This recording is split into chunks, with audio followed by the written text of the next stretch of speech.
Баршаңызға қайырлы күн достар, менің каналыма қош келдіңіздер.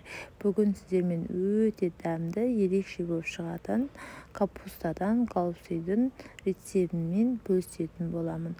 Ол үшін видеоны соңына дейін көріп, жаңадан көріп отырған көрермен болсаңыздар, тіркеліп алуды ұмытпаңыздар. Осылай қазақша каналдардың дамуына аз да болса өз үлестеріңізді қоса кетіңіздер.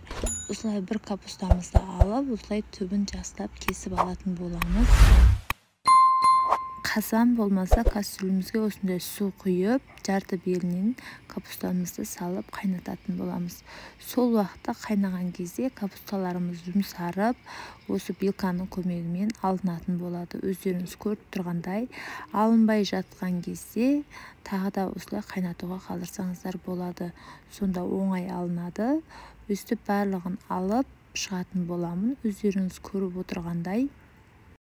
Осындай қасиетті Рамазан айында күнде осындай пайдалы видеолар салып отырамын.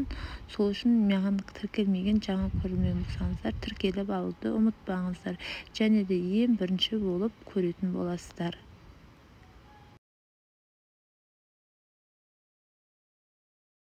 Ішіндегі салмасын дайындайтын боламын. Ол үшін ішіне өздеріңіз көріп тұрғандай 300 грамм парша аламыз. Және де бір пиязымызды ұсақтап турап аламыз. Сосын өздеріңіз көріп тұрғандай күрішімізді жуып, тазалап алып, осылай күрішімізді қосатын боламыз. Дәміне қарай бір қасық бұрышымды, бір қасық тұзымды салып жақсылап араластыратын боламын. Енді сіздер өздеріңізді жақсы көретін дәмдеуіштерді қоссаңыздар болады. Сөйтіп жақсылап араластыратын боламыз. Өздеріңіз көріп отырғандай. Енді өздеріңіз көріп тұрғандай, осылай гаусейларымызды жинаймыз. Осындай қатты жерін видеода көріп отырғандай алып тастаймыз. Үлкен жапырақ болса, осылай екіге бөлетін боламыз. Дәл видеодағыдай салмасын салып, осылай түйсеңіздер болады.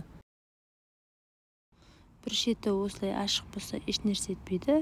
Бір шетін жапсаңыздар болады. Осылай жақсылап видеодағыдай, осылай барлығын орап шығатын боламыз. Тәпеншемізге май қойып, осылай пиязымызды осылай ұсақтап турап, осылай қуыратын боламыз. Көп қуырудың қажеті жоқ, осылай сәл қуырсаңыздар жеткілікті.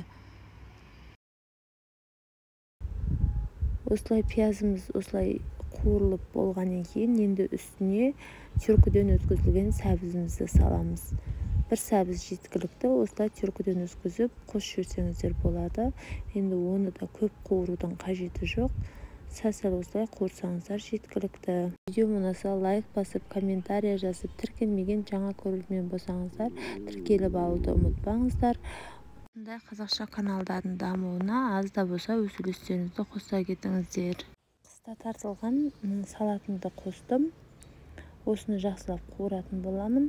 Сіздер енді томатпен алмастырсаңыздар болады. Болмаса жағы соусын дайындасаңыздар да болады. Осыған енді бір кесе суымызды құйып, енді түйілген капусталарымызды салатын боламыз. Осылай түйілген гаусейларымызды қойып шығамыз. Өте оңай, еш қиындығы жоқ, өте оңай, өте тойымды, өте дәмді тамақ. Міндетті түрде жасап көріңіздер. Видео ұнаса лайк басып, комментария жазып, тіркелмеген жаңа көрермен болсаңыздар, тіркеліп алуды ұмытпаңыздар. Осындай қазақша каналдардың дамуына аз да болса өз үлестеріңізді қосып, қолдау көрсетіп кетіңіздер. Астын пәс қойып 40 минутқа бұқтырып қоямыз. 40 минут өтті, өздеріңіз көріп тұрғандай біздің тамағымыз өте керемет болып пісті. Енді осы аралықта өздеріңіз кесіп көрсеңіздер болады, піскен піспегенін осылай тексерсеңіздер болады. Менің тамағым дайын болды, өздеріңіз көріп тұрғандай өте тәбет ашатындай, өте дәмді болып шықты.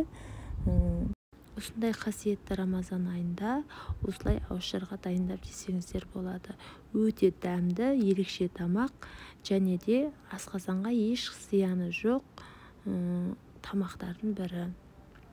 Назарларыңызға көп рахмет, қош сау болыңыздар.